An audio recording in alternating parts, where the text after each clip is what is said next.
How goes it, strangers on the internet and friends I ghosted years and years ago? It's Drew People's Collectibles. Did another pre-release this weekend. I went undefeated again. Ooh, look at me. Ooh, look at me. I am so freaking special. Yeah, I think very highly of myself, as you can tell from the sarcastic intonation in my voice.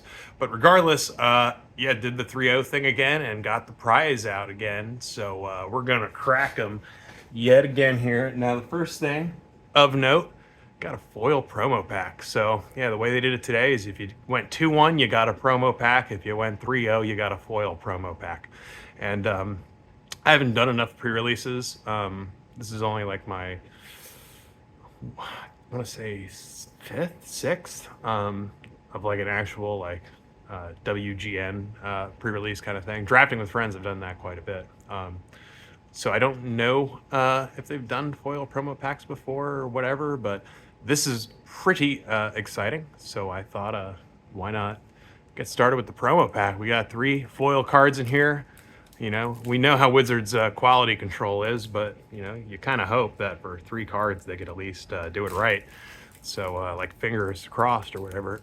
To that, let's see what we got going on up in here. Can we get some spice? Can we do all right for ourselves? Starting off with a rare Valley Flood Caller, and this was one of the or actually this is the only pre-release that I did not really look at spoilers whatsoever beforehand. So most cards that I'm going to pull, I'm not going to know what they do. So we got a 3-mana 2/2 flash. You may cast non-creature spells as though they had flash. Whenever you cast a non-creature spell, birds, frogs, otters, and rats you control get +1/+1 until end of turn, and untap them. All right, cool little guy. Cool little guy there, and he's not legendary, so there might actually be a viable standard deck around that. Hop to it for the foil etched. Cool. That card was awesome in my pre-release deck today, which I'll go through it quickly at the end after cracking packs. And Season of Loss for oh yeah, the mythic. One of these modal cards. Ooh, cool. All right. Was this one of the good ones or the bad ones? Choose up to 5 of the modes. Each player sacks a creature, draw a card for each creature you control that died this turn, and each opponent loses X life, where X is the number of creature cards in your graveyard. All right, pretty decent. I think it was the green one that was really cool. I remember there was only like one that was like really shit. So yeah, that one seems pretty cool. And there's a code that I'm a redeem before any crafters try to snatch it off of me. Don't you know? And I apologize. I didn't have a trigger warning. I apologize to every single Caucasian person who I just called a cracker. But as you can see, I too am a cracker, so I am technically allowed to use that word. But we're living in 2024, and it's a rough climate out there.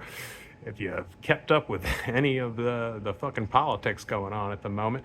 All right, we got Seed Glaive Mentor. Cool. Extended Artland. Elena, Divergent Storm. She's diverging from the spice that I'm looking for. That card was amazing in the pre-release today. Okay, there's other cards there. Whatever. We're looking for rares.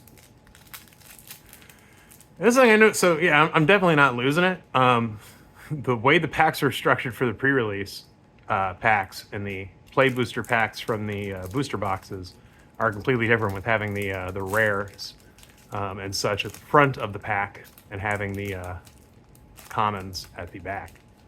Am I opening it different? No, there's no way. I'm definitely not losing the plot. Yeah, when I was opening them earlier, yeah, these cards were in the back. Yeah, the card that you could see was a common. Okay, we're cool. We're cool. I'm not. Well, I mean, who's to say I'm not losing it? But at least not on this front, at the very least. Oh, cool foil. Extended Artland, digging that. Mira, Trash Tactician, okay. And Jolly Oxenfree. All right, here's other cards. That's not what we're here for. We're here for spice.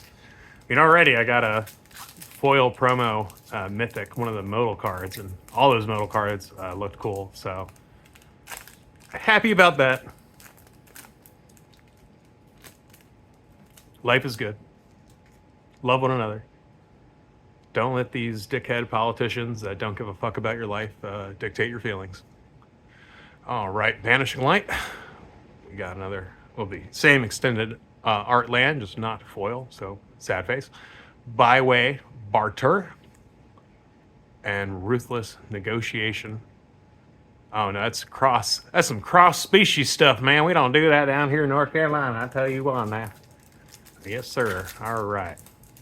We got a mythic or the 3-tree land.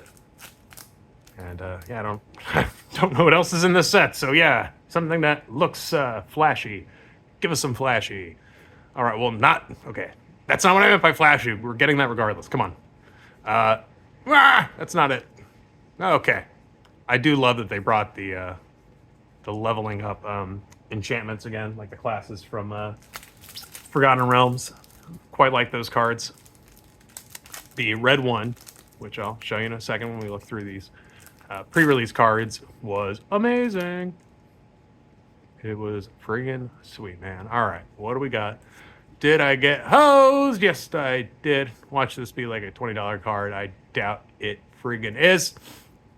Okay, those are those packs. Let's just look at my little pre-constructed deck real quick. The reason for the season of this deck: Mabel, heir to Cragflame. That's right, I did a Boris aggro deck. Don't judge me out loud. You can judge me in your head all you want. All right, if you want to judge me out loud, whatever. There's no such thing as bad publicity. 3 mana, 3/3. Other mice you control get +1/+1, and when Mabel enters, you create Cragflame. Legendary colorless equipment token with equipped creature gets +1/+1 and has Vigilance, Trample, and Haste, and it's equipped too. So cool enough card. I'm making a Nahiri Boros equipment deck that I've been doing for a second, and this is honestly making me want to do a second Boros equipment deck. I mean, it's not a super powerful ability or anything like that, but it's a cool card. And if you read those Redwall books as a kid, it's definitely given off those vibes, you know, a series that I almost completely forgot about until looking at this card earlier. So that was a nice little trip down memory lane. We got the Carrot Cake, 2 copies of that in here. That was a freaking sweet card. Veteran Guard Mouse, so he's got this ability, right, that when he becomes the target of a spell or ability for the first time in a turn, he gets +1 first strike and scry. So there's quite a few guys with abilities like that. 3-tree mascot not under assume. Okay, can't do words, but anyway, he on the surface he doesn't look too powerful. 2 mana, 2/1 changeling that can filter a mana, but that changeling and that filtering a mana on a card that you can play as long as you have 2 mana of any color. This card really helped in quite a few games. We got Playful Shove, 2 copies of that in here. Pretty nice card. Thistledown Players, War Squeak, Fountain Port Belt, halfway decent. Hardfire Hero was cool. A Gate Assault was nice. One of those target ability things. Storm Spitter, this guy I was doing for the memes, and a big card that was going with it was I had 2 copies of this. So basically, he makes a token copy of himself whenever he casts an instant or sorcery. They're only 1/4s, but then, you know, with like this, like late game, like I can play this real quick, and now I have 2 3/5s, you know, attacking real quick, which doesn't seem like much, but I mean, I really didn't have much else for the slot, and because he's mythic, I was like, you know what, let's try to make this work. There were a few things that could have made him work, and ended up never materializing because it is a meme. Blacksmith's Talent, here's the leveling up card I was talking about. So you get a sword that, you know, is equip 2 +1/+1, not very much to say about that, but then 3, you can attach an equipment for free, which when you have all these things that when you target them with an ability, they do something, that actually does a lot, in fact. And then this last one, giving your creatures double strike and haste whenever they're equipped, and you can, you know, give a creature that just came into play that equipment. Yeah, that's pretty nice. Wildfire Howl, I don't think I actually ever played that. Tempest Angler, cool card. Yeah, I was just saying, this Heirloom Epic, that card was the titties. Repel Calamity, got 2 copies of this, so it didn't have too much removal in here, but this was a really nice one to get rid of problematic stuff. Star Charter, never triggered that ability, but again, this was one of those that it's in here because I didn't really have too many options, and a 3/1 flying, even for 4 mana, that alone did actually win a couple games, no lie. And yeah, so that was the deck. It was a really fun pre-release today. I quite liked not looking at the spoilers ahead of time. Everything was pretty fresh and interesting. And especially when you're doing sealed as opposed to draft, having knowledge of the set doesn't matter too much as long as you read your opponent's cards, which can be hard because it's a long block of text. Thanks for joining me, Drew Peoples, Peoples Collectibles. See y'all next time.